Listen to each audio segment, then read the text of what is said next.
পাম্পগুলো কেন পর্যাপ্ত পরিমাণ তেল পায় না? তেলের মজুতদারি। জাতীয় সংসদের অধিবেশন কক্ষে আজ এক অভাবনীয় এবং চরম নাটকীয় রাজনৈতিক দৃশ্যের অবতারণা হয়েছে, যা আগামী দিনের বাংলাদেশের রাজনীতির নতুন মেরুকরণের এক স্পষ্ট ইঙ্গিত দিচ্ছে। আজ রোববার 19 এপ্রিল 2026 ডেপুটি স্পিকার কায়সার কামালের সভাপতিত্বে চলা সংসদ অধিবেশনে এমন একটি ঘটনা ঘটল, যা শুধু সংসদীয় শিষ্টাচারকেই প্রশ্নবিদ্ধ করেনি, বরং বিরোধী দলীয় রাজনীতিতে এক নতুন সমীকরণের জন্ম দিয়েছে।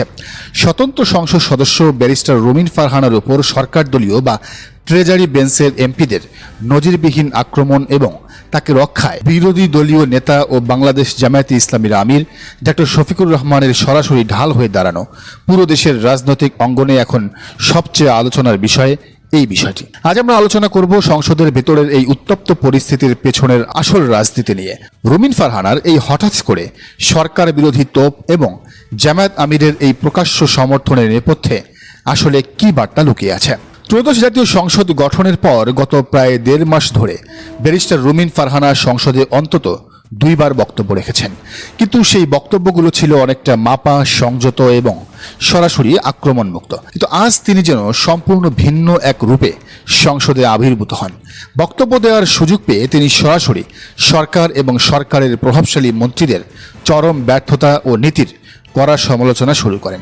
তার এই তীক্ষ্ণ এবং যুক্তিপূর্ণ আক্রমণের মুখে মুহূর্তের মধ্যেই ট্রেজারি বেঞ্চ বা সরকার দলীয় এমপিদের মধ্যে চরম অসহিষ্ণুতা দেখা যায়।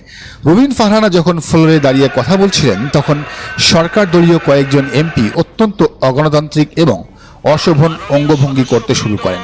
তাদের উদ্দেশ্য ছিল মূলত হইচই এবং বাজে অঙ্গভঙ্গির মাধ্যমে রুমিন ফারহানাকে মানসিকভাবে হেনস্থা করা এবং তার বক্তব্য থামিয়ে দেওয়া। গণতান্ত্রিক একটি সংসদে একজন নারী সংসদ সদস্য এবং বিরোধী কণ্ঠস্বরের প্রতি সরকারি দলের এমন আচরণ সংসদীয় শিষ্টাচারের চরম লঙ্ঘন।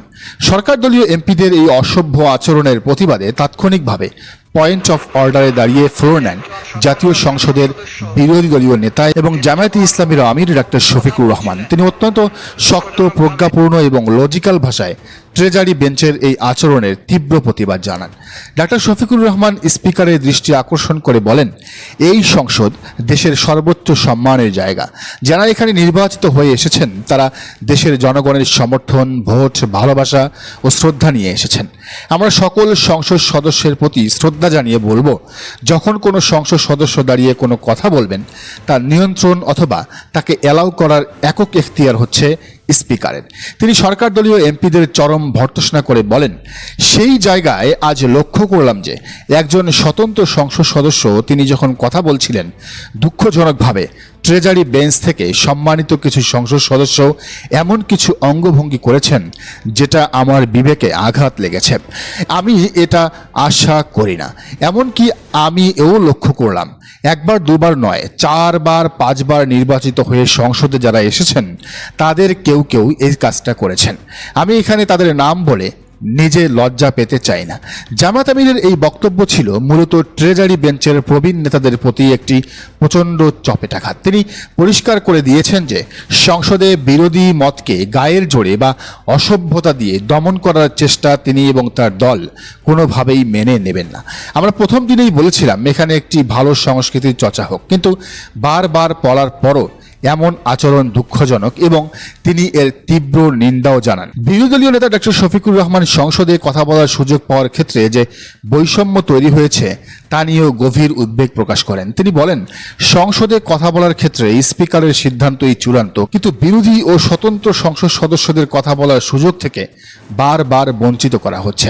তার এই বক্তব্যের পর চিফ হুইপ নুরুল ইসলাম পরিস্থিতি কিছুটা সামাল দেওয়ার চেষ্টা করেন। তিনি নতুন সংসদ সদস্যদের সুযোগ দেওয়ার বিষয়ে গুরুত্ব আরোপ করে বলেন, সংসদে 220 জন নতুন সদস্য আছেন।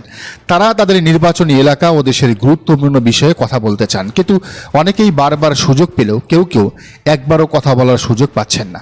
চিফ হুইপ স্পিকারের দৃষ্টি আকর্ষণ করে জানান, যিনি নোটিশ আগে দেবেন তারটা যেন সিরিয়াল অনুযায়ী আগে আসে। আজকের এই পুরো ঘটনার সবচেয়ে বড় এবং চাঞ্চল্যকর রাজনৈতিক দিকটি হল ব্যারিস্টার রুমিন ফারহানা এবং জামায়াতে ইসলামীর এই অলিখিত সেতুবন্ধন। রুমিন ফারহানা আজ সংসদে সরকারকে যে ভাষায় আক্রমণ করেছেন তা প্রমাণ করে যে তিনি আর কোনোভাবেই সরকারের সাথে আপোষ বা নিরাপত্তার নীতিতে চলছেন না। তিনি প্রকাশ্যে সরকার বিরোধী একটি শক্ত অবস্থান নিচ্ছেন। আর এর চেয়েও বড় বিস্ময়কর বিষয় হলো তার উপর সরকার দলীয় এমপিদের আক্রমণের সময় তাকে রক্ষা করতে খোদ জামায়াতে ইসলামের আমির দাঁড়িয়ে গেছেন। সবচেয়ে ইন্টারেস্টিং ফ্যাক্ট হলো সংসদ অধিবেশন চলাকালীন সময়ে ব্যারিস্টার রুমিন ফারহানা নিজে তার ভেরিফাইড ফেসবুক পেজে ডাক্তার শফিকুর রহমানের সেই প্রতিবাদের ভিডিও এবং বক্তব্য শেয়ার করেছেন। এর মানে অত্যন্ত পরিষ্কার, তিনি জামায়াত আমিরের এই হস্তক্ষেপে শুধু খুশি হননি, বরং রাজনৈতিকভাবে এই অবস্থানকে তিনি স্বাগত জানিয়েছেন। বিশ্লেষকরা বলছেন এটি বাংলাদেশের আগামী দিনের রাজনীতির একটি বিশাল টার্নিং পয়েন্ট হতে পারে। রুমিন ফারহানা একজন অত্যন্ত সুবক্তা এবং জনপ্রিয় মুখ। তিনি স্বতন্ত্র হিসেবে নির্বাচিত হলেও রাজনীতিতে তিনি একা টিকে থাকতে পারবেন না, বিশেষ করে সংসদে।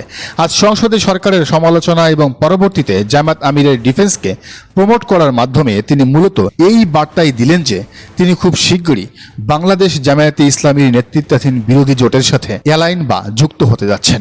সরকার দলীয় এমপিরা রুমিন ফারহানাকে আক্রমণ করতে গিয়ে মূলত তাকে বিরোধী দলীয় নেতার আশ্রয়ে ঠেলে দিয়েছেন। ডাক্তার শফিকুর রহমান অত্যন্ত সুকৌশলে প্রমাণ করেছেন যে বিরোধী জোট শুধু নিজের দলের নয়, বরং সরকারের রোশানলে পড়া যে কোনো স্বতন্ত্র বা বিরোধী কণ্ঠস্বরের পাশে পাহাড়ের মতো দাঁড়িয়ে থাকবে।